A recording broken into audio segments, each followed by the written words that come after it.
Hola Mauricio, buenas tardes. Lilian, ¿qué tal? De la Universidad de Playa Ancha.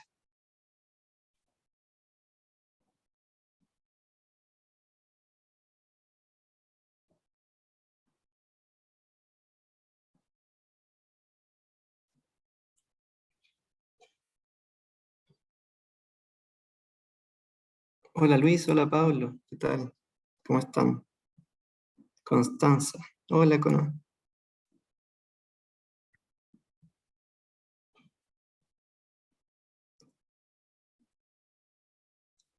Hola Roy, hola Verónica, ¿cómo están? José María, Vladimir también. Ah, sí, Vladimir, sí. Hola, Vladimir. Hola Paula. La grabación tengo entendido que queda en el repositorio institucional de todas las actividades, UDD TV, si no me equivoco, o Sí, en sí, la queda en el facultad. repositorio de nuestra página web de psicologiaudd.cl. Sí.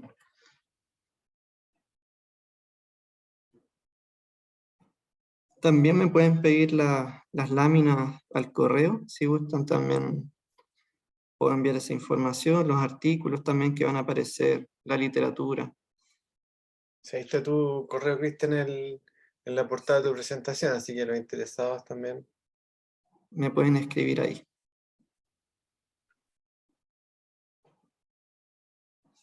Bien, yo creo que ya se estabilizó el número de participantes. Y buenas tardes, muchas gracias a todos por estar hoy día.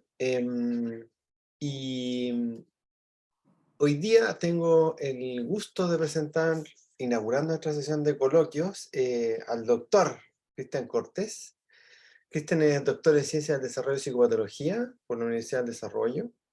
Hoy en día Cristian es profesor del Centro de Investigación en Neuropsicología y Neurociencias Cognitivas de la Universidad Católica del Maule.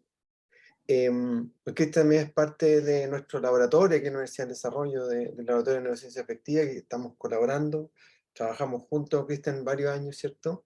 Así que sería un gusto, Cristian, poder presentarte.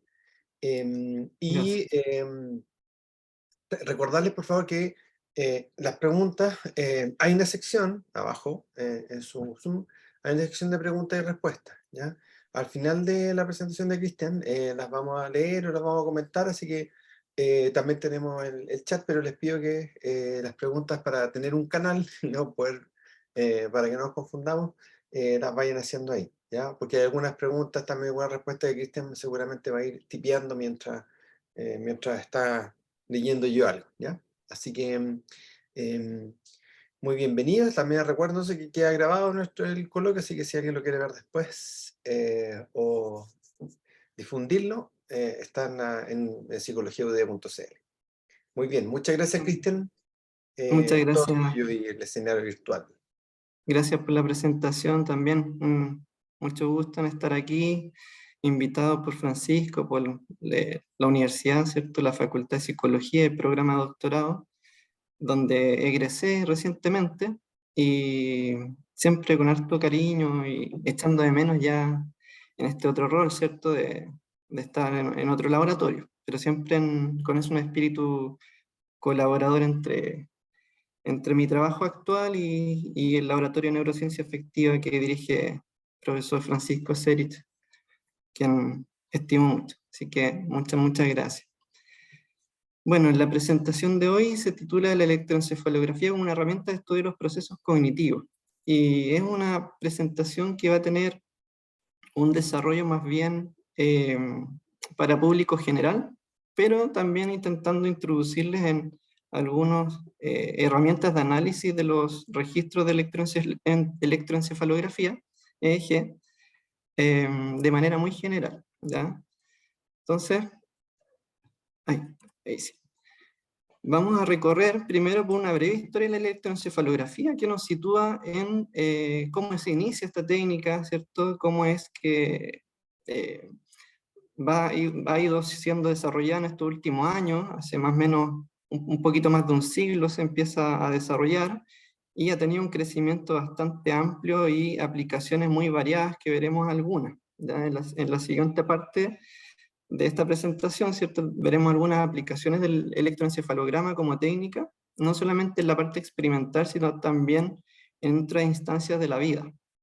Y finalmente mostraré cómo esta herramienta se ha ido desarrollando para el estudio de los procesos cognitivos, que es justamente una temática que es de interés para el doctorado, ¿cierto? Y los distintos centros de investigación.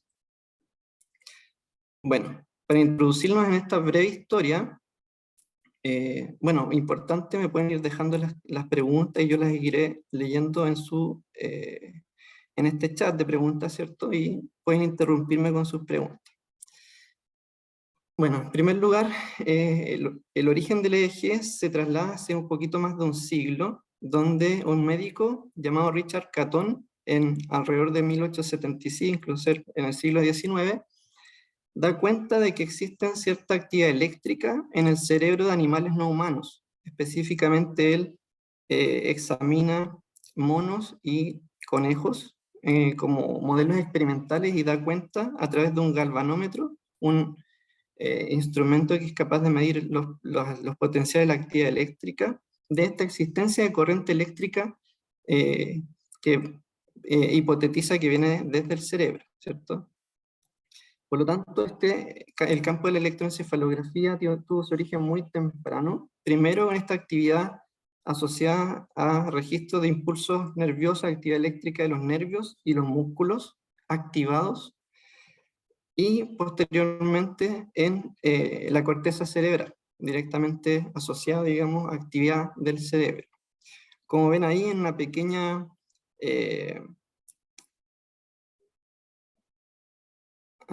me dicen que no pasa no pasa la diapositiva. A ver. Vamos a resolverlo.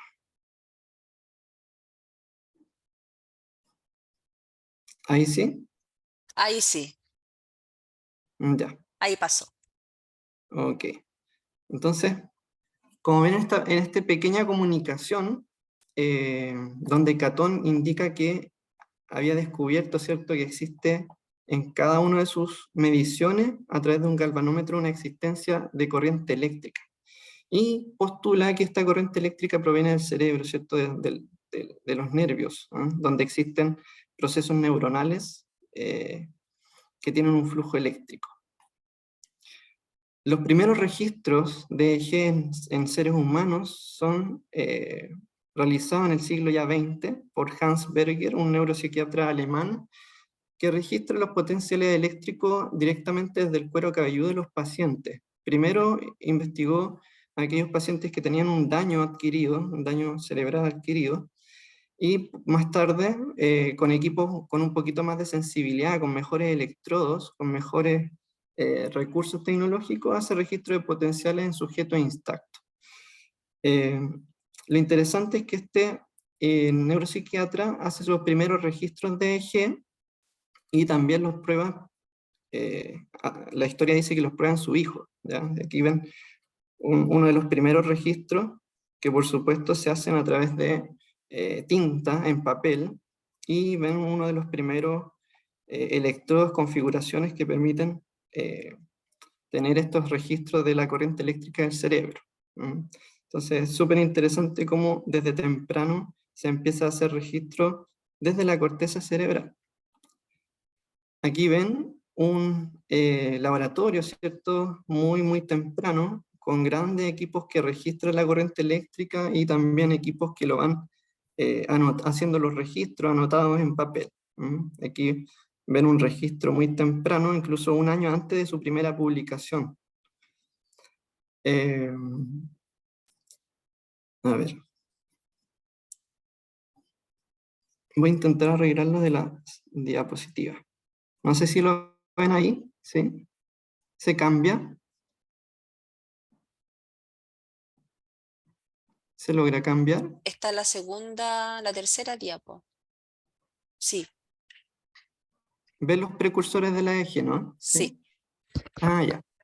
Entonces, como ha sucedido muchas veces en la historia de la ciencia, lo interesante es que este descubrimiento por el neuropsiquiatra alemán también fue confirmado independientemente, es decir, en otros centros de investigación, a principios del siglo XX, por Lord Adrian, ¿cierto?, que sale aquí en una fotografía, y también por Hallowell Davis en Estados Unidos.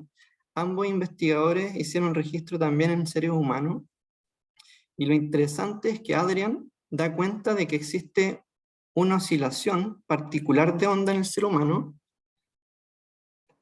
y que esta oscilación es un ritmo que luego conoceríamos como ritmo alfa, que tiene una amplitud y una frecuencia específica, ¿ya? Y lo interesante es que este registro de las primeras ondas, realizado por Adrian, se describe que no es correspondiente a un artefacto, sino que efectivamente hay un potencial eléctrico del cerebro que genera una amplitud, un ritmo de onda específico.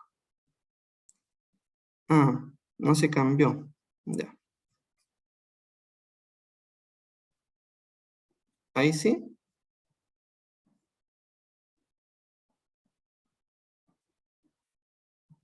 Ya.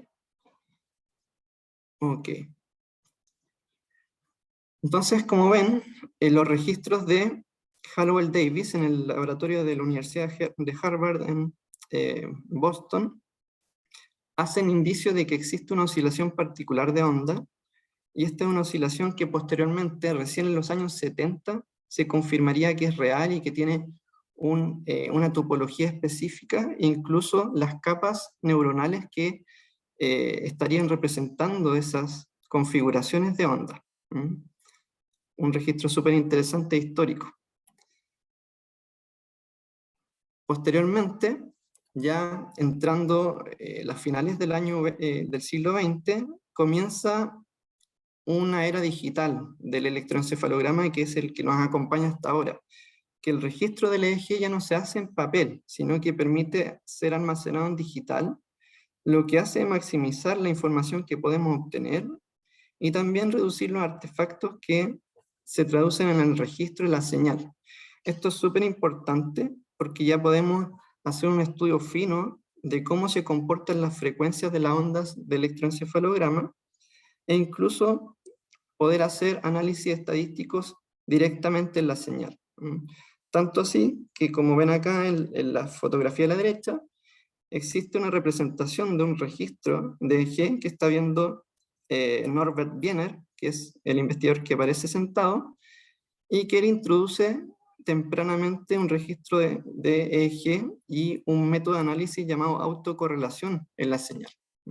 Así que desde muy temprano se empieza a desarrollar tecnológicamente el electroencefalograma, y esto nos permite lo siguiente: nuevas oportunidades, es decir, comenzar a utilizar el electroencefalograma como un monitor online, un registro en tiempo real de la función neuronal, ya que el electroencefalograma, a diferencia de otras técnicas de evaluación de la actividad del cerebro, puede registrar los cambios en el potencial eléctrico en milisegundos, en una temporalidad muy fina, lo que hace imbatible al EEG para estudiar hipótesis o contestar preguntas de investigación que tienen que ver con la temporalidad de los eventos de la actividad cerebral y por lo tanto de los procesos cognitivos. Como ven acá, el EEG logra tener una buena posición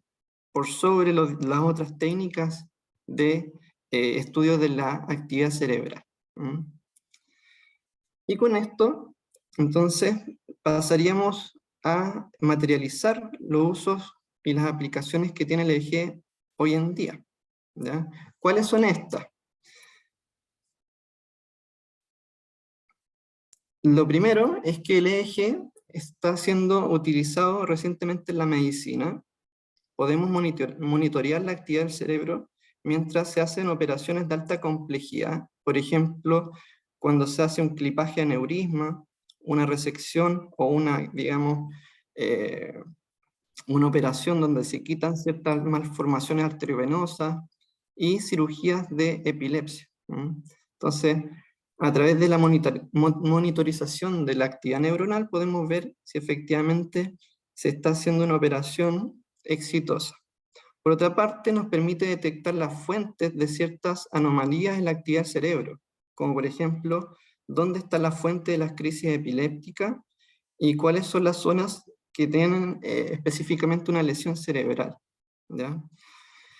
Y de manera interesante, el electroencefalograma con sus patrones de onda nos permite también ser un biomarcador de fisiopatología, es decir, ciertas enfermedades, ciertas condiciones tienen un patrón de ondas específico que puede ser estudiado y asociado a ciertas enfermedades. Por ejemplo, existe actualmente ciertos patrones de onda asociados a la enfermedad de Parkinson y Alzheimer.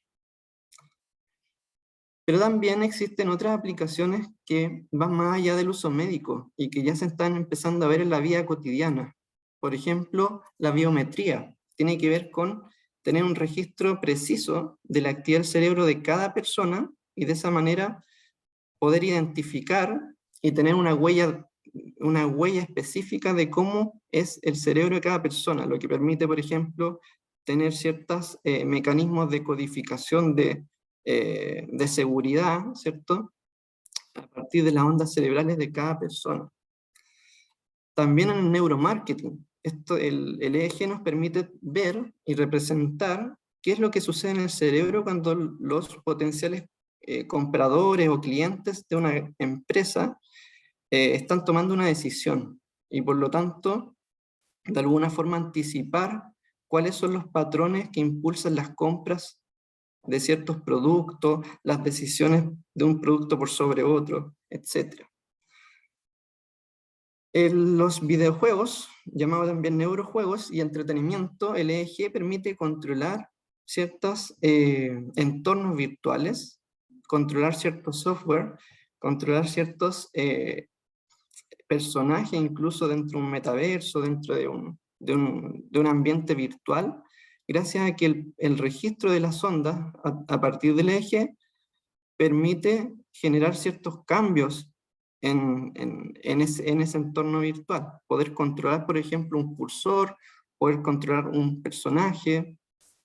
Entonces, tiene, digamos, un potencial desarrollo en la actividad de los videojuegos y el entretenimiento. Y por último, también el EEG y su registro de las ondas permiten crear interfaces de conexión entre el cerebro y el computador. Es decir, poder controlar ciertos periféricos a partir de nuestra actividad neuronal.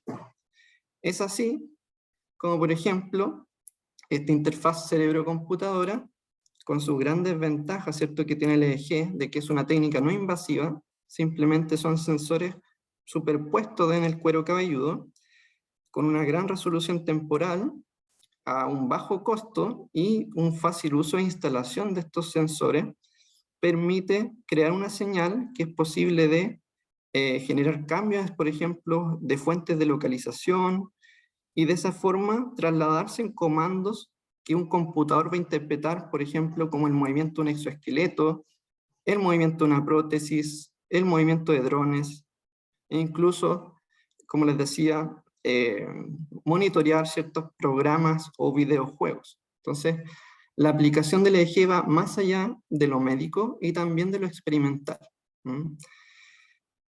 Por ejemplo, aquí hay un paradigma de interfaz cerebro-computador donde en un modelo de mono es posible que el perfil de las ondas que el EEG va interpretando posibilitan el movimiento de brazos robóticos. Como ven acá, los dos brazos robóticos acercan el alimento a este monito y de esa forma entonces él está trasladando el registro de sus actividad neuronal a una interfaz de computación y robótica. Este es un experimento llevado a cabo el año 2007 por el laboratorio del Dr. Andrew Schwartz en Estados Unidos. Y lo interesante es que esto también ha traído usos médicos, aplicaciones, digamos, dentro del espacio terapéutico, por ejemplo, en prótesis, tanto de brazos como de piernas. Entonces, a partir del registro de las señales, el cerebro se configura para poder mover ciertas prótesis. Prótesis que también son súper accesibles en este minuto, incluso impresas en impresoras 3D.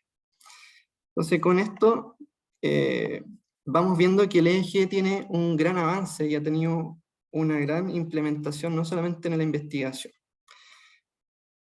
Pero lo interesante, ¿cierto?, lo que nos trae aquí a este coloquio es ver cómo el EEG se ha utilizado para estudiar los procesos cognitivos, es decir, cómo nosotros podemos hacer uso de esta identificación de la señal de onda, ¿cierto?, de la actividad neuronal para evaluar nuestros procesos cognitivos. Y aquí vamos a hacer un recorrido por 3 técnicas que tienen un amplio desarrollo en este sentido. Pero antes, explicarle un poco cómo se desarrolla el registro de EEG, a qué corresponde.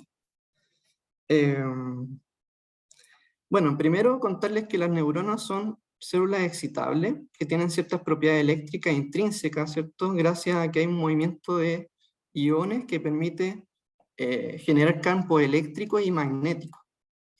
Y son los electrodos los que registran estos campos magnéticos locales, ya que hay cierta corriente eléctrica registrable, situada a corta distancia de esta fuente eléctrica.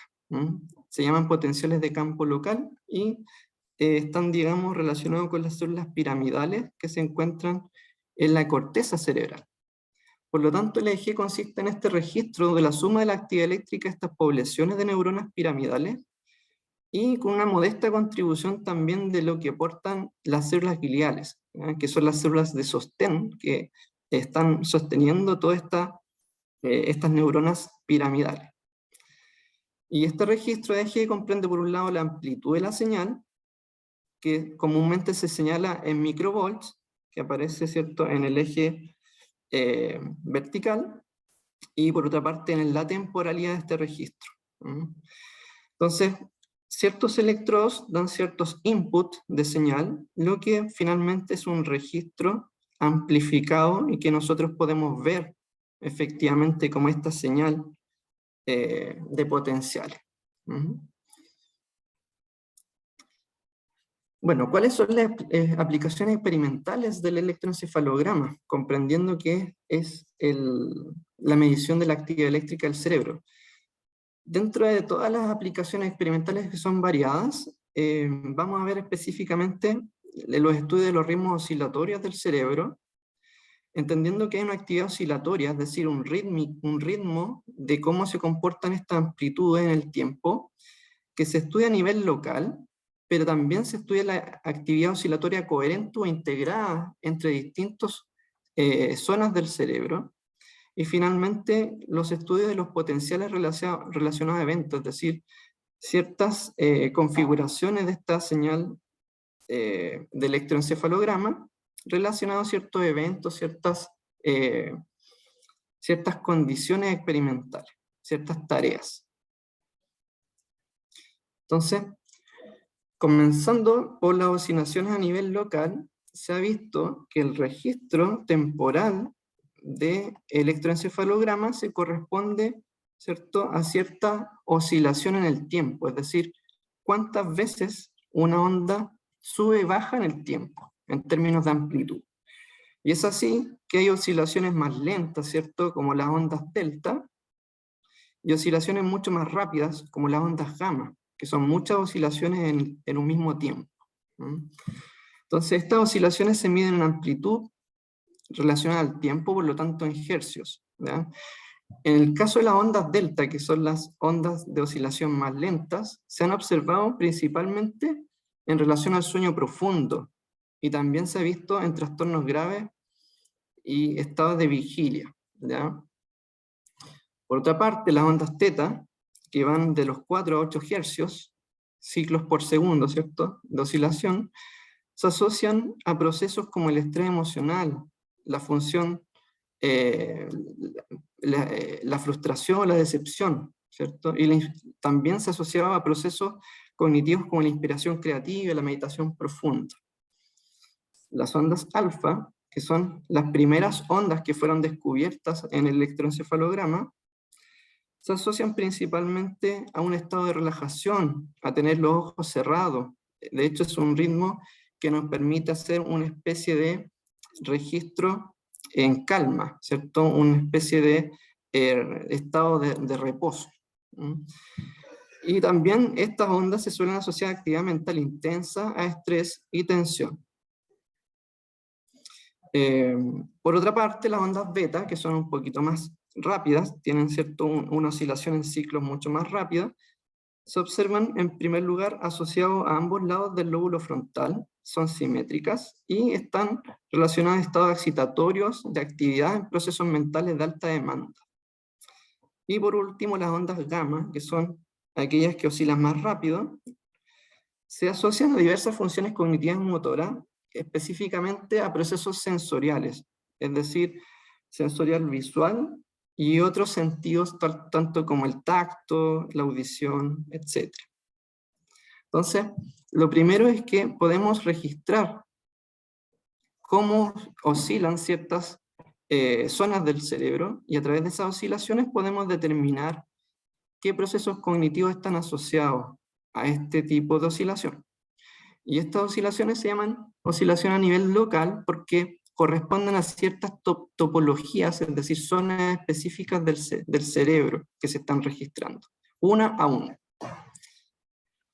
Un ejemplo de estos estudios es, en este caso, recientes investigaciones que han visto que estas ondas alfa, que son estados relacionados al reposo, ¿cierto? También están relacionados a la inhibición de las redes neuronales. Por lo tanto, permiten coordinar cuándo está activo y cuándo está inhibida cierta actividad neuronal.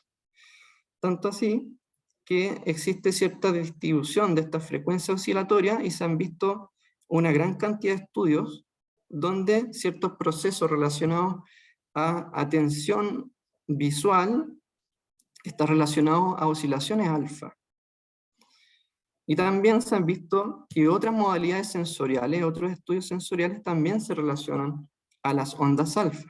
Por lo tanto, gracias a esta gran contribución de artículos que han explorado estas ondas oscilatorias a nivel local, sabemos hoy que ciertos procesos sensoriales estarían relacionados a tener oscilaciones de tipo alfa alrededor de los 7 y 10 hercios. Ahora, dando un paso un poquito más integrativo, es decir, no quedando en lo local, sino que integrando cómo suceden estos procesos, es que se hacen estudios actualmente de coherencia de estas oscilaciones, es decir, corresponden a medir oscilaciones de onda en más de una zona y ver si estas son coherentes entre sí, es decir, si tienen actividad que puede ser correspondida. Entonces vemos, por ejemplo, que existe una coherencia de fase, es decir, que dos ondas simultáneamente tienen o se asocian a una misma frecuencia en el tiempo, o bien correlaciones de la amplitud, es decir, que el total de la amplitud de las ondas permite registrar una correspondencia, una correlación. Lo interesante de esto es que hoy en día se sabe que estos procesos, cuando hay coherencia de oscilaciones, estarían siendo integrados o correspondía a un único proceso cognitivo, es decir, cuando hay una coherencia de fase en dos zonas del cerebro, esas dos zonas del cerebro estarían comprometidas con un proceso cognitivo en particular. Por ejemplo, en este estudio, realizado por Siegel en el año 2012, intenta registrar lo que él llama huellas espectrales, es decir, una especie de huella dactilar, podríamos decir, pero en este caso huella neuronal, de los procesos cognitivos, es decir, cómo nosotros podemos dar cuenta de que distintas zonas del cerebro, con su actividad oscilatoria local, se corresponden y estarían participando en un único proceso cognitivo. Entonces, lo primero es que se registró efectivamente a partir de distintos electrodos la actividad de las neuronas en regiones discretas o locales del cerebro, que se ven como estos puntitos. Y los puntitos que tienen efectivamente actividad, que están activos en un proceso, por ejemplo, atencional, de memoria, están representados con números en este caso. Y es así que se hace un mapa de cuáles procesos oscilan en la misma onda, es decir, tienen coherencia, pudiendo ser coherencia de frecuencia o coherencia de amplitud, y así entonces se hace una huella dactilar de las zonas que están asociadas a una misma oscilación, que en este caso aparecen con el mismo color. ¿Y qué nos permite esta información? Hacer o identificar más bien cuáles son los procesos cognitivos que subyacen en la integración de distintas zonas que están oscilando en la misma frecuencia, que es lo que aparece aquí como computaciones canónicas, es decir, nos permite posteriormente hacer una aproximación de cómo el cerebro integra información desde distintas zonas a partir de coherencia en sus oscilaciones neuronales. ¿Sí? Bien. Entonces tenemos en primer lugar estos estudios relacionados a la frecuencia en que las ondas son registradas. Ondas que pueden ser registradas a nivel local, pero posteriormente también podríamos trabajar la integración de estas oscilaciones para verificar qué procesos cognitivos están a la base. En un ejemplo de estas coherencias oscilatorias, tenemos un estudio con una tarea atencional visual relacionada a la corteza occipital, ¿cierto? Al lóbulo occipital, donde el sujeto tiene que ver ciertas barritas que se van moviendo. Son dos barritas que se le presentan al sujeto y se van a empezar a mover hacia el centro de la pantalla. Y pueden acontecer dos cosas. Cuando llegan al centro, estas barritas se pueden separar o rebotar, o pueden más bien pasar una por sobre la otra, ¿ya? Entonces al sujeto se le pregunta si las barritas rebotaron al llegar al centro, o más bien si estas pasaron, es decir, se superpusieron. En esta tarea, que es atencional y visual, en primer lugar se notó que la oscilación de las ondas tenía una frecuencia alfa de alrededor de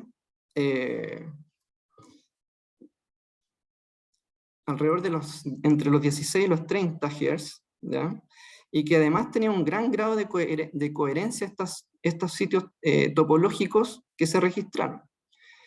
Entonces, como ven acá, el estudio registró las redes que tenían coherencia de oscilación en esta misma onda, y esto se vio en las cortezas principalmente frontoparietal y la corteza occipital, es decir, la corteza visual. Y de esta forma se pudo ver cuáles son las redes que están interactuando en este proceso atencional. Y efectivamente, todas están de alguna forma oscilando coherentemente en una misma frecuencia. Y bueno, pasando a un tercer tipo de registro que podemos hacer desde las señales de electroencefalografía, una de las más ampliamente utilizadas es evaluar los potenciales relacionados a eventos específicos, o más bien actividades específicas que hacen los sujetos en el laboratorio. En este caso tenemos entonces un setup, una configuración experimental que nos permite registrar la actividad eléctrica del cerebro asociada a cierta actividad o prueba o tarea que se hace en el laboratorio. Esta actividad es digitalizada, ¿cierto?, en un registro de encefalograma, ¿cierto?, de la amplitud en el tiempo, y a partir de esta amplitud y de ciertos eventos, ¿cierto?, que podríamos llamar eventos que son target, en el caso de nosotros ver una respuesta específica, podríamos tomar esos eventos y ver cómo oscila la onda específicamente en ese punto, que es lo que se registra aquí, ¿cierto?, en el cuadrito D. Para eso, lo más importante en este caso del estudio de los potenciales relacionados al evento es quitar aquí el ruido, producto de efectos que son difíciles de pesquisar en el laboratorio. Uno puede controlar ciertas cosas, pero por ejemplo el cerrar los ojos o pestañear genera una actividad eléctrica y que específicamente podríamos nosotros señalar y quitar para dejar una señal lo más simple o clara posible en relación al evento o el proceso cognitivo a estudiar. Entonces, lo primero es eliminar el ruido, ruido motor, ¿cierto? Porque uno, por ejemplo, mueve la mandíbula, puede, por ejemplo, bostezar, puede pestañear, y todo ese ruido eléctrico uno lo puede filtrar. Y así uno obtiene ciertos potenciales relacionados a eventos muy, muy limpios, y que efectivamente cada uno de estos potenciales tiene una gran cantidad de estudios a la base y nos permiten saber este tipo de potencial y la amplitud en el tiempo, cómo estos pics, ¿ya?, de onda están asociados a ciertos procesos cognitivos específicos, ¿ya? Vamos a ver un ejemplo. Entonces, por ejemplo, acá hay un estudio de los potenciales relacionados a eventos en un estudio atencional con distractores que son emocionales. Pensemos, por ejemplo, una cara que realiza cierto gesto emocional que produce un patrón de onda, un patrón de registro de amplitud específico. En este caso vamos a ver dos patrones. Uno muy conocido es el patrón donde la amplitud de la onda llega a un pic de una negatividad a los 170 milisegundos posterior del estímulo. Es decir, el estímulo, que en este caso pueden ser caritas o objetos inanimados, se presentan al tiempo cero. Y el cerebro comienza a tener una actividad neuronal tal que llega a una amplitud máxima negativa, ¿cierto?, a los 170 milisegundos posterior a la presentación de ese estímulo. Este patrón específico, llamado N de negatividad a los 170, está relacionado con el reconocimiento de rostros, ¿no? Entonces, hoy sabemos que este potencial está relacionado a un evento, y ese evento es el reconocimiento de un rostro, ¿ya? Y esto sucede en, topológicamente, en electrodos que están en la zona occipital temporal, ¿ya? Por otra parte, hay otros patrones relacionados a eventos, otros potenciales relacionados a eventos que están registrados y que tienen esta configuración específica, ¿cierto?, con dos positividades, una negatividad, y que se reflejan cuando hay atención a ciertos distractores emocionales, es decir, se les presenta a los sujetos ciertas imágenes que los distraen emocionalmente, ¿no?, en una tarea que es concurrente, es decir, se les distrae muchas veces con ciertas imágenes y una de ellas puede llegar a ser emocional y genera este patrón de actividad, con positividades y negatividades. Entonces, en un estudio realizado en el Laboratorio de Neurociencia Afectiva, ¿cierto?, evaluamos una tarea efectivamente con un carácter emocional, con ciertas imágenes visuales, es una tarea atencional, donde en primer lugar habían dos posibles configuraciones de una tarea. En la primera configuración, que era de bajo arousal emocional, es decir, baja excitación emocional, los sujetos debían clasificar los rostros, ya sea por el color o el sexo asociado al rostro. Mientras que en una segunda versión, los sujetos tenían que clasificar las imágenes de acuerdo a el sexo relacionado al rostro o bien la emoción expresada. Lo interesante es que cuando se les solicitaba poner atención específicamente en lo emocional como distractor, los sujetos evaluaron esta tarea con el patrón de onda que ya habíamos previsto, ¿cierto? Dos positividades y una negatividad. Lo interesante es que esta tarea de distracción emocional resultó tener una alta actividad en la condición donde los sujetos debían poner atención al distractor emocional. No así cuando los sujetos ponían atención en la escena, en otra característica no relacionada a la emoción. Entonces, de esta forma, podemos ver que un patrón, ¿cierto?, de amplitud está relacionado a un proceso cognitivo específico en una topología específica del cerebro. En este caso, es la zona temporal parietal, perdón, temporal occipital.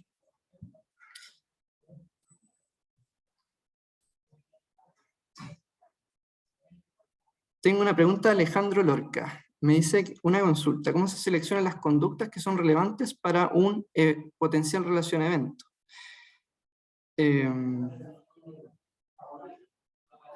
Efectivamente, al sujeto, cuando se está, digamos, en la tarea experimental, se le da una instrucción previa, ¿ya? Entonces, va a pasar por una serie de condiciones, ¿cierto?, donde se le van a mostrar ciertas imágenes, pues lo importante es que el sujeto esté orientado a través de una instrucción a reconocer uno u otro evento. En este caso, cuando al sujeto se le mostraba un cue, ¿cierto?, una clave para que el sujeto pudiera relacionarlo con sexo del rostro, se le mostraba esta clave, ¿cierto?, que uno está bastante asociado a determinar el rostro a partir de estas claves que normalmente se utilizan, por ejemplo, en los baños públicos, ¿no? Entonces, después de ver esta clave, el sujeto iba a poner atención solamente en esa cualidad de la imagen. Mientras que frente al otro cue, digamos, a la otra condición, el sujeto iba a poner atención solamente en el color de la fotografía. Entonces el sujeto, de alguna forma, a partir de una instrucción, uno asocia o selecciona las conductas que van a ser posteriormente analizadas en términos de patrones oscilatorios o potenciales relacionados a eventos. Para eso es muy importante que tú tengas muy claro, primero, el paradigma de investigación que tú vas a utilizar. Pues puede ser una tarea atencional, ¿cierto? En este caso, cuáles son las instrucciones de esa tarea atencional y, por supuesto, ir registrando, voy a devolverme un poquito, ir registrando en qué momento se presenta cada imagen, ¿ya? Para que así tú puedas determinar el momento exacto de los patrones que tú después vas a promediar para poder hacer el análisis de ese potencial relacionado al evento. No sé si me explico, Alejandro. ¿Sí? Súper.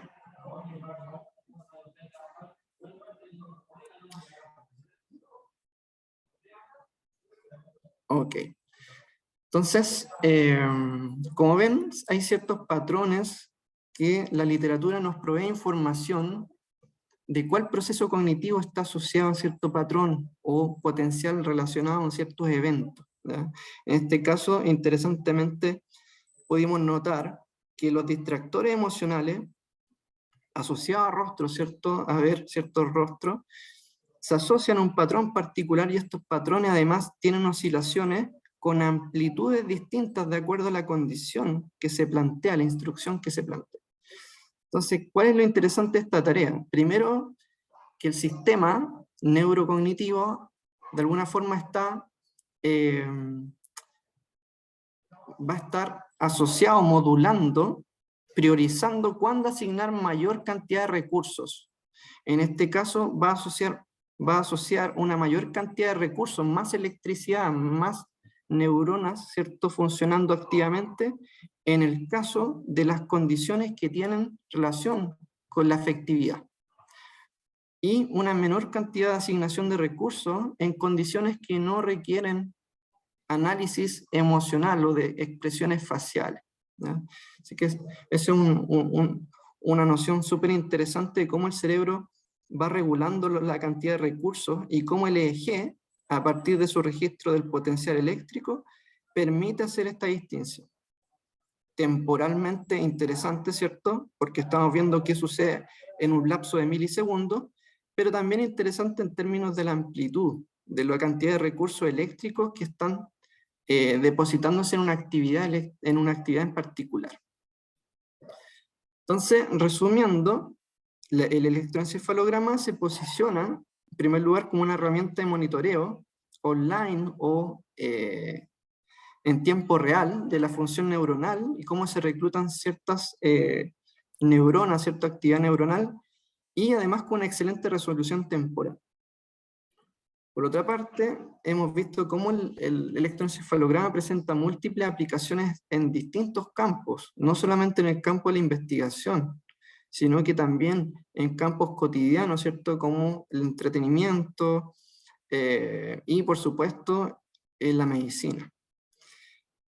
Por otra parte, el electroencefalograma hace posible el estudio de ciertos procesos cognitivos a nivel topológico muy específico, a nivel local, ¿cierto? A partir del registro de ciertas oscilaciones que podemos configurarlas de acuerdo al grado de oscilación en hercios, asociados a ciertos procesos cognitivos, pero también a potenciales o patrones, ¿cierto?, relacionados a ciertos eventos que nosotros podemos estudiar. Pero también permite estudios de la conectividad neuronal, es decir, cómo ciertas zonas están oscilando a un mismo tiempo, generando entonces una actividad integrada que nosotros podemos modelar y así explicarnos más o menos cómo funcionan las redes neuronales en el cerebro.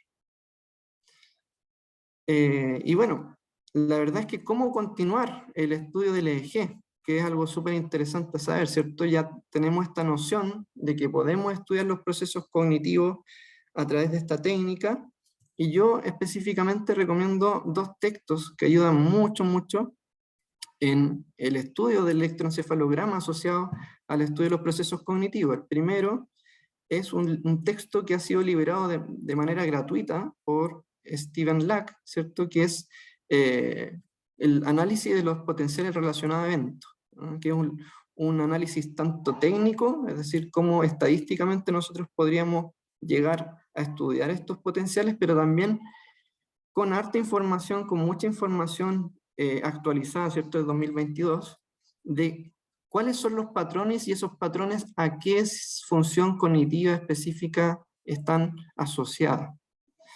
Por otra parte, hay un manual, ¿cierto?, de los métodos relacionados a EEG para la ciencia en psicología, ¿no?, que es también un libro muy introductorio y súper interesante que hace mención a, primero, qué es el EEG, ¿cierto?, a qué corresponde de manera muy detallada, cuáles son los procesos que tenemos que nosotros realizar para obtener una señal, un registro adecuado, y finalmente, qué nos permite ese registro.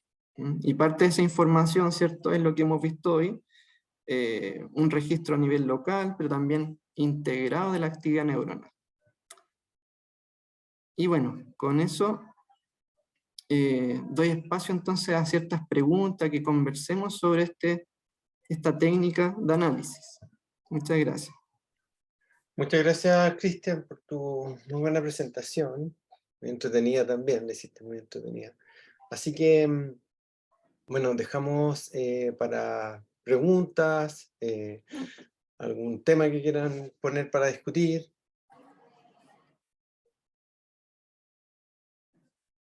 Ahí lo está. Cristian, ¿lo puede leer ahí de José María? Sí, José María. Claro. José María me dice: ¿cuánto influye la resolución topológica del electroencefalograma para hacer hipótesis de funciones cognitivas específicas y localización? Esa es una excelente pregunta, porque pone de manifiesto una cuestión que tiene el EEG, que es que podemos contar con una técnica maravillosa y fantástica en términos resolutivos temporales. Podemos saber en qué momento preciso ocurrió cierta oscilación de amplitud eléctrica, ¿cierto?, en el cerebro, pero topológicamente se queda un poquito detrás sobre otras técnicas. Es decir, en términos de localización espacial, vamos a tener ciertas limitaciones, pero ahí tenemos una forma de salvar esas limitaciones, y es que los distintos equipos de EEG pueden tener ciertas configuraciones de electrodos. Entonces tú puedes tener electrodos, una configuración de 32 electrodos, entonces 32 zonas topológicas que tú estás registrando, y actualmente esa configuración la puedes ampliar hasta llegar incluso a 256 electrodos, ¿no? Entonces hacer un registro muy fino en términos espaciales de dónde está generándose la actividad eléctrica. Ahora, eso tiene una limitación, que cuando tú tienes dos electrodos muy cerca, lo que sucede es que muchas veces existe una correlación, es decir, existe más bien actividad eléctrica que se está sumando en esos dos electrodos y amplificando por igual. Entonces, finalmente, hay que tener un equilibrio entre cuánta cantidad de electrodos vas a utilizar y cuál es tu pregunta de investigación finalmente. Si tu pregunta hace mención más bien a la localización de cierta actividad eléctrica, tal vez el electroencefalograma no es la mejor herramienta, ¿ya? Si tu pregunta de investigación tiene que ver con en qué momento específico se está dando cierta actividad eléctrica o un proceso cognitivo asociado, el EEG entonces es la mejor herramienta que tú puedes utilizar. ¿Mm?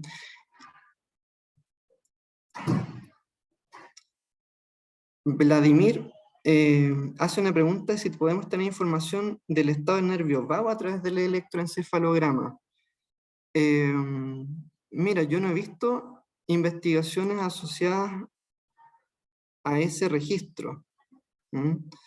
Sin embargo, yo sé que en este minuto el electroencefalograma, los distintos equipos, se pueden asociar a otros electrodos. Tú puedes, por ejemplo, además de medir la actividad eléctrica del cerebro, tú puedes medir, por ejemplo, actividad asociada al ritmo cardíaco. ¿Ah? Y eso hacer, por ejemplo, estudios de cómo las oscilaciones de ambos eventos podrían estar asociadas. ¿Mm? En general, la información relacionada al eje tiene que ver con información cortical que está muy cercana al cuero cabelludo. No tiene una gran, digamos, representación de los nervios y de la información más interna. Cristian, perdón, vaya, ¿Sí? que lo que decías tú, yo creo que, claro, los aparatos traen, de hecho nosotros lo estamos haciendo, y es súper interesante ver cómo hay otras zonas de respuesta, como por ejemplo el corazón, respiración, que están coordinadas por un sistema nervioso central, también pueden generar actividades como acopladas con la actividad cortical. Hay este potencial que te acordáis, el HEP, que Sí. marca en el fondo cuando uno está pesquisando los latidos cardíacos. Hay una coordinación entre activación de ciertas cortezas con la actividad cardíaca. Pero pensando lo que pregunta Vladimir, en el fondo uno podría tener actividad periférica, que decimos nosotros, a través de otro equipo. Y tono vagal, claro, uno podría dar tono vagal a través del tono cardíaco. Hay algunas técnicas de estimulación del tono vagal vía nerviosa, pero claro, como dice Cristian, nosotros vemos cómo esto repercute en la actividad cardíaca. ¿Mm? Claro. Es una representación más bien indirecta de la información del nervio Sí, vago. sí. Sin embargo, hay estudios efectivamente de esa actividad, pero son invasivos, ¿ya? Probablemente ahí vas a tener eh, eh, electrodos, digamos, que se introducen en ciertas zonas para llegar a esa actividad. El eje en sí, uno de los beneficios que tiene un estudio no invasivo, un estudio bastante accesible, pero sí tiene la limitación, digamos, de representar específicamente, específicamente la actividad de la corteza cerebral, de zonas más cercanas al cuero cabelludo. Cristian, viste que hay otras preguntas en el chat. Mira, ¿te la leo si quieres? Ya, sí, no, Mira, no los logro ver. Diego Vázquez dice, ¿tenemos suficientes antecedentes como para poder medir específicamente si una persona está sintiendo alguna emoción en particular? Por ejemplo, saber si un estímulo produjo en el participante rabia o alegría. Me imagino que desde el EEG. Sí, muy interesante tu pregunta, Diego. Efectivamente, hay hoy en día ciertas herramientas metodológicas para asociar ciertos potenciales relaciones a eventos y también actividades frecuencias, e incluso otro tipo de registro que actualmente también se realiza, que es el grado de entropía o de desorden de estas ondas, que se asocia específicamente a emociones, ¿ya? Y uno entonces a través de la lectura de estos registros podría ver de alguna forma, primero, si hay actividad afectiva relacionada a ese evento y qué tipo de actividad afectiva es, ¿ya? Así que efectivamente se puede hacer, hay ciertos patrones oscilatorios relacionados a afectividad y que el eje los puede suministrar esa información. Ahora alcanzo a ver las otras preguntas de Alejandro, ¿no? Sí, Sí. Cristian, sí, de Alejandro Lorca hay una, sí. Sí, nos pregunta, ¿hay forma de separar la actividad eléctrica de áreas mediales y ventrales de la actividad de la corteza? Claro, uno puede topológicamente registrar distintos lóbulos, distintas zonas del cerebro, ¿no? Para eso existen distintos arreglos de electrodos. Tú puedes utilizar un arreglo, por ejemplo, electrodos de 32 canales y tener un registro más bien grueso de la actividad eléctrica del cerebro, o puedes utilizar, por ejemplo, 128 canales y tener una actividad eléctrica topológica más precisa, desde dónde proviene, ¿cierto?, la fuente del potencial eléctrico que tú estás registrando. Y eso tú lo puedes separar, tú puedes elegir, en primer lugar, una zona de interés, ¿cierto?, del registro de EEG, ¿ya? Tú puedes también, además de las zonas de interés, tú puedes, por ejemplo, seleccionar ciertos momentos posteriores al estímulo que tú muestras, o por ejemplo, provees, y registrar y promediar esos registros, y finalmente entonces poder ver de manera separada, por área, por tiempo, por frecuencia, esos registros, ¿no? Así que efectivamente eso se puede.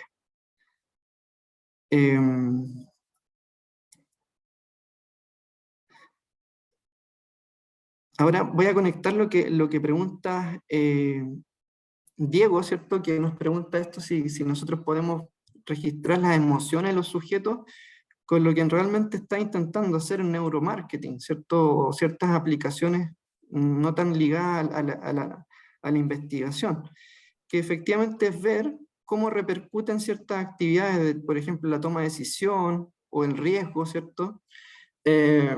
Con actividad neuronal.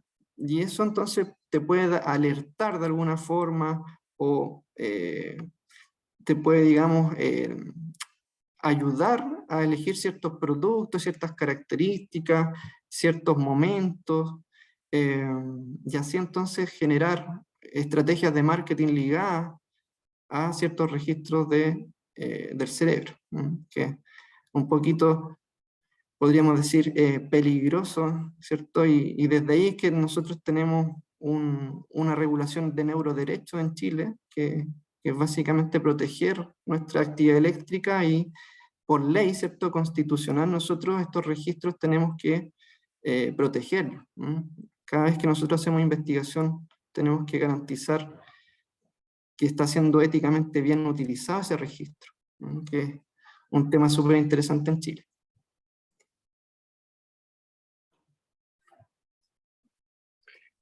Cristian, ahí, bueno, lo que decías tú es súper interesante. En el fondo hay ciertos procesos cognitivos que tienen temporalidades correspondientes a ciertas áreas del procesamiento. Creo que eso es como el principal punto que uno puede hacer un análisis, sabiendo ciertas reglas súper simples, como que el procesamiento va de posterior occipital hacia rostral en cuanto a complejidad de información, y que las lateralizaciones son procesos raros, digámoslo así, ¿no?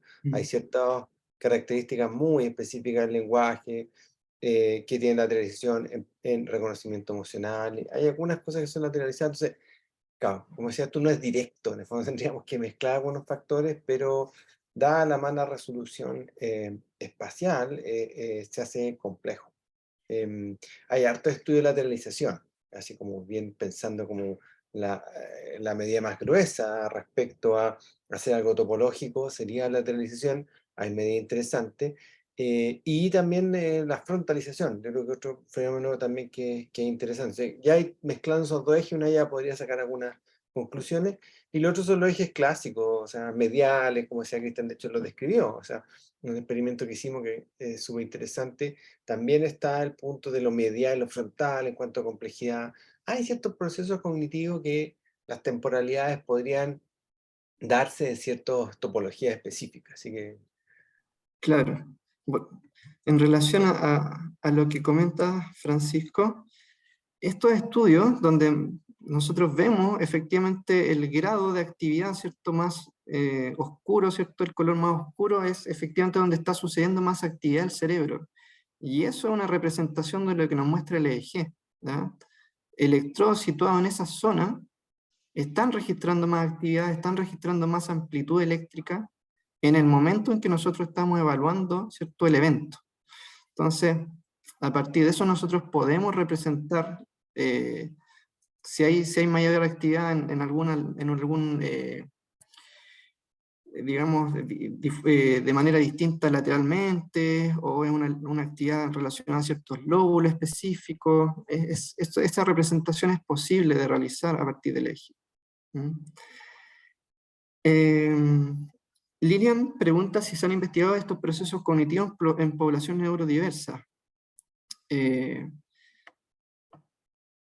Mira, no estoy lo suficientemente enterado del estudio en esas poblaciones, porque realmente mi interés no ha sido ir por explorar por allá, pero probablemente existe mucha literatura al respecto, porque uno de los intereses de la técnica, ¿cierto?, es ver cómo acontecen la actividad, ¿cierto?, del cerebro en distintos momentos, contribuyendo, ¿cierto?, a distintas actividades cognitivas, memoria, aprendizaje, atención, etcétera.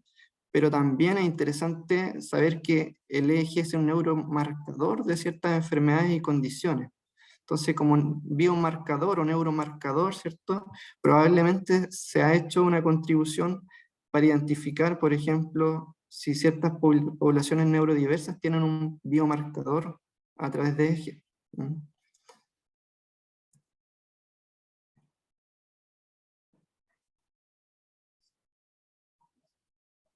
Cristian, viste que Lilian trabaja con población, con comunidad sorda. Sí, Hay estudios muy interesantes de procesamiento del lenguaje en comunidad sorda o con discapacidad auditiva en algunos casos también, con cómo son los patrones de activación a nivel temporal. Es súper interesante. claro. Sí, como un biomarcador, el eje contribuye a pesquisar, ¿cierto?, tempranamente ciertas actividades que podrían ser relacionadas a la neurodiversidad. Entonces, desde ahí que debe haber un excelente desarrollo en esos estudios. Gisela nos comenta si es que de algún modo se pueden relacionar los estudios de electroencefalografía con los estudios de los conectomas. Claro, el recurso, digamos, de que del EEG pueda tener estos patrones oscilatorios coherentes, ¿cierto?, nos lleva a pensar de actividad integrada, de establecer ciertas redes neurocognitivas funcionales, ¿no?, ¿cierto?, que es un poquito lo que intenta interpretar este artículo. Entonces, el conectoma efectivamente este intento, gran intento, ¿cierto?, y de intentar mapear cómo se conectan ciertas zonas del cerebro. Ahora, el electroencefalograma, como planteaba, tiene la ventaja de poder mapear estas conectividades, ¿cierto?, hacer estas conexiones entre distintas fuentes de actividad, pero siempre hay que pensar que estas fuentes provienen de actividad cortical, ¿ya? Entonces, pensando en eso es que nosotros podemos llegar a entender que la contribución para el estudio de los conectomas tiene que ver con este mapeo a nivel cortical del cerebro.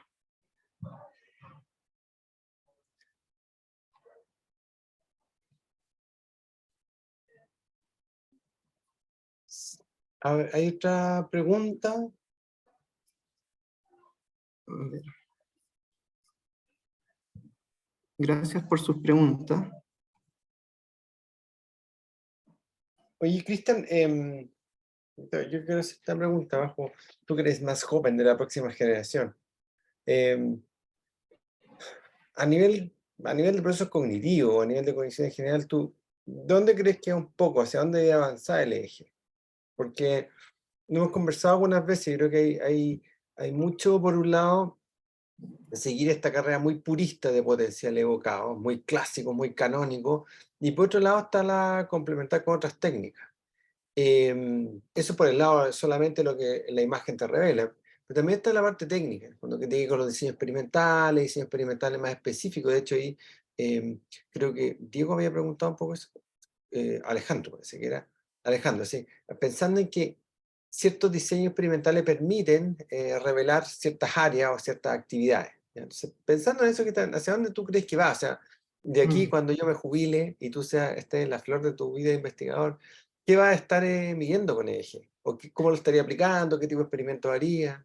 Sí, es súper interesante tu pregunta porque se relaciona a lo que, digamos, estoy intentando justamente explorar ahora, que es integrar la técnica del EEG con otras técnicas, ¿no? Eso yo creo que es una necesidad imperiosa para avanzar en los niveles explicativos de las preguntas de investigación. Entonces, por una parte hay que integrar el EEG a otras equipos, a otras técnicas. Y lo interesante, por ejemplo, es que existe una técnica que es el TMS, ¿cierto? La estimulación magnética transcraniana, que nos permite estimular de manera, digamos, temporalmente en un espacio de tiempo chiquitito, ciertas zonas del cerebro, de la corteza, y de esa forma nosotros podemos establecer ciertas causalidades de eventos, ¿no? Entonces, es interesante pasar desde preguntas que podemos responder de manera inferencial a preguntas que podemos responder o correlacional, ¿cierto? A preguntas que podemos responder de manera más bien concreta y causales. Como por ejemplo, si yo estimulo cierta región topológicamente relacionada, por ejemplo, con un proceso atencional visual. Esa estimulación, ¿cierto? ¿Con qué primero? Viene acompañada de un cambio, por ejemplo, conductual o cognitivo, y en segundo lugar, ¿en qué momento ocurre ese cambio? Y eso lo podemos registrar a través del eje. Entonces, lo interesante es integrar, por ejemplo, el electroencefalograma con una técnica, por ejemplo, la estimulación magnética transcraniana, es que podemos, primero, asociar causalmente ciertos eventos de activación topológico y entender, digamos, qué es lo que está sucediendo a nivel cognitivo y conductual. Entonces yo creo que por ahí va a ir un camino, digamos, que se va a abrir bueno, ya digamos, hay harto estudio al respecto, pero todavía bastante por hacer, ¿cierto?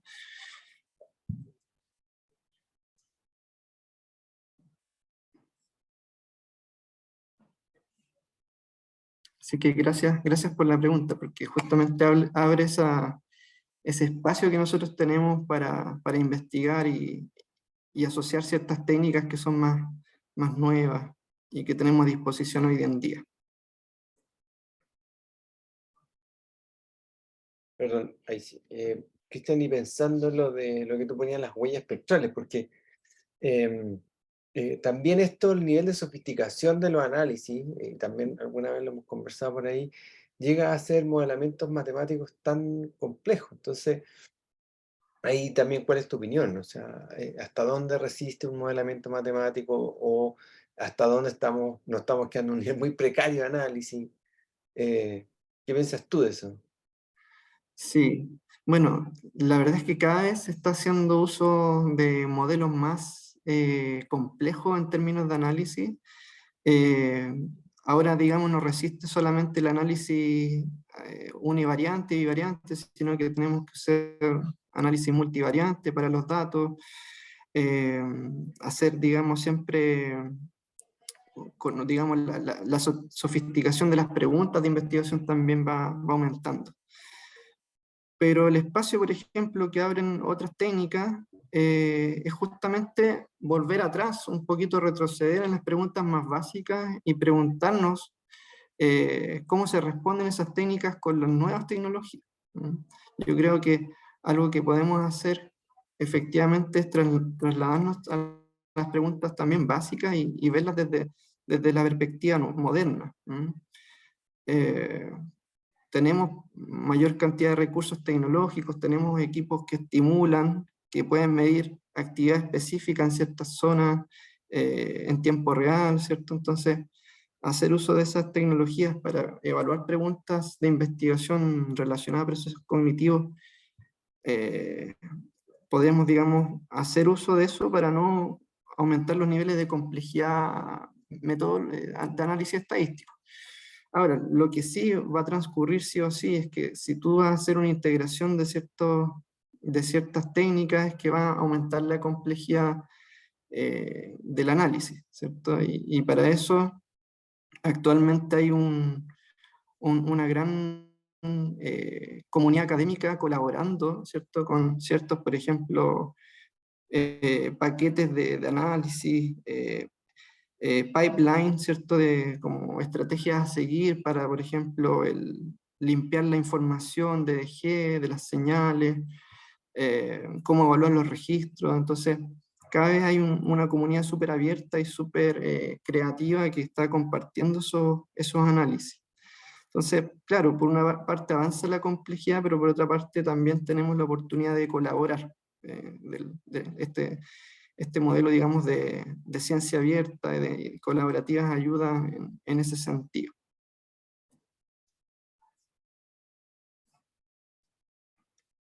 Bien, si ¿alguna otra pregunta? ¿Una última Sí, pregunta? Andrés nos pregunta respecto al EEG, ¿cuál es la opinión respecto al uso de EEG portátil en espacios semicontrolados? Por ejemplo, laboratorios o circuitos establecidos. Y en espacios no controlados, como por ejemplo la CA y en el MOL, el estudio de los procesos cognitivos como la atención, el control inhibitorio. Sí, eso también pensé, si es que valía la pena incorporar las nuevas tecnologías en este análisis de EEG, ¿cierto? Existen actualmente equipos portátiles, equipos móviles, ¿cierto? De electroencefalografía. Lo complejo de esos equipos es que efectivamente, al no estar en espacios controlados, van a tener efectivamente más ruido asociado a la señal, y por lo tanto, el tipo de registro, el tipo de análisis que nosotros podemos hacer de esa señal no es lo mismo que nosotros podemos hacer en el laboratorio. A pesar de que existen paquetes, como les decía, de análisis y de procesamiento de señal que nos permiten controlar el ruido, cuando estamos, por ejemplo, en presencia de mucho ruido eléctrico, vamos a tener pérdida de información y las preguntas van a ser contestadas de manera un poquito más, de manera más rudimentaria. Entonces, el poder estadístico de ese análisis probablemente se reduzca y por lo tanto hay que tener cuidado qué preguntas de investigación estamos resolviendo en esos espacios no controlados. Eso es finalmente lo que más vamos a evidenciar. Ahora existen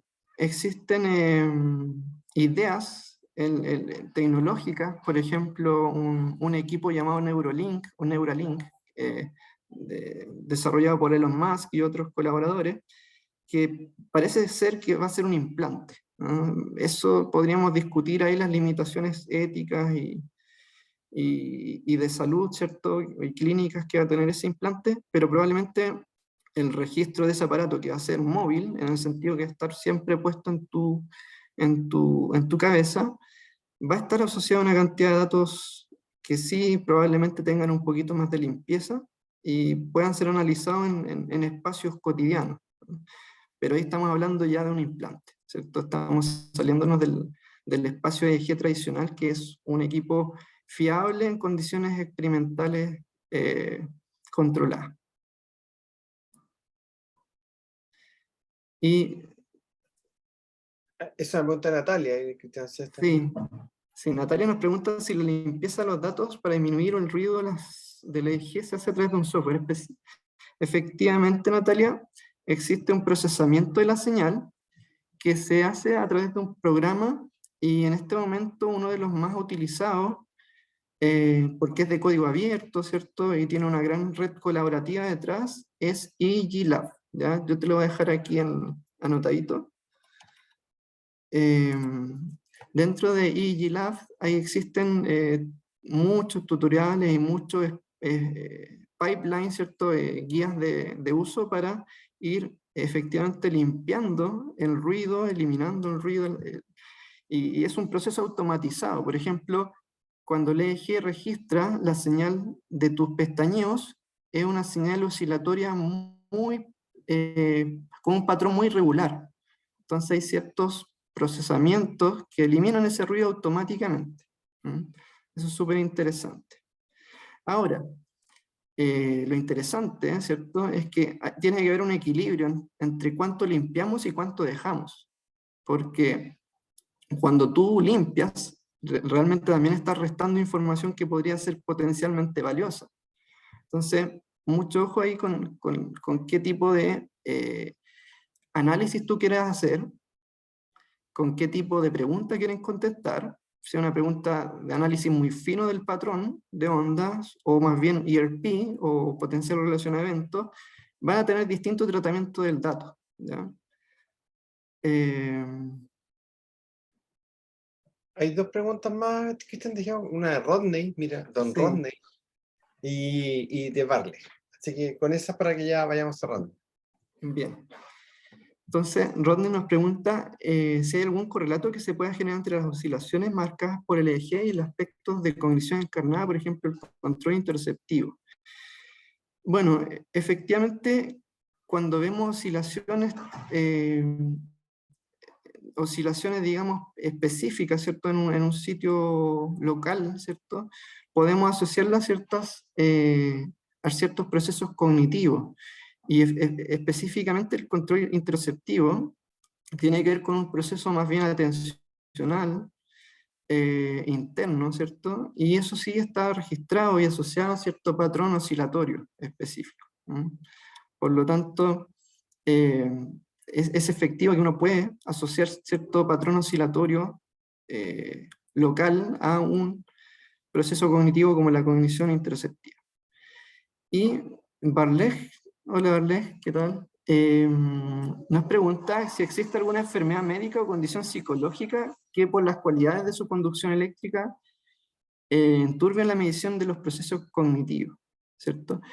Sí, efectivamente hay ciertas condiciones, pero más bien médicas, clínicas, que podrían llegar a tener repercusiones en la conducción eléctrica. Pensemos, por ejemplo, en pacientes que tienen ciertos focos epilépticos, ¿cierto? Van a tener ciertos registros que podría estar asociado en las bandas en las bandas gamma, ¿cierto? Podrían aparecer ahí, si es que tienen una situación desfavorable durante el registro, va a aparecer, digamos, asociado a ese registro.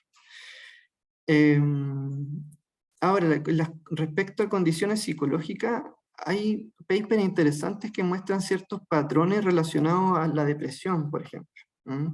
Entonces, como yo les decía anteriormente, el EEG se ha estudiado como un biomarcador de ciertas enfermedades y condiciones, y hay estudios súper interesantes que muestran que la depresión podría estar asociado a ciertos patrones y podría tener una representación en términos de biomarcador en el EEG. Entonces, existen tanto condiciones médicas como en condiciones psicológicas que podrían estar reflejándose en estos análisis de registro EEG.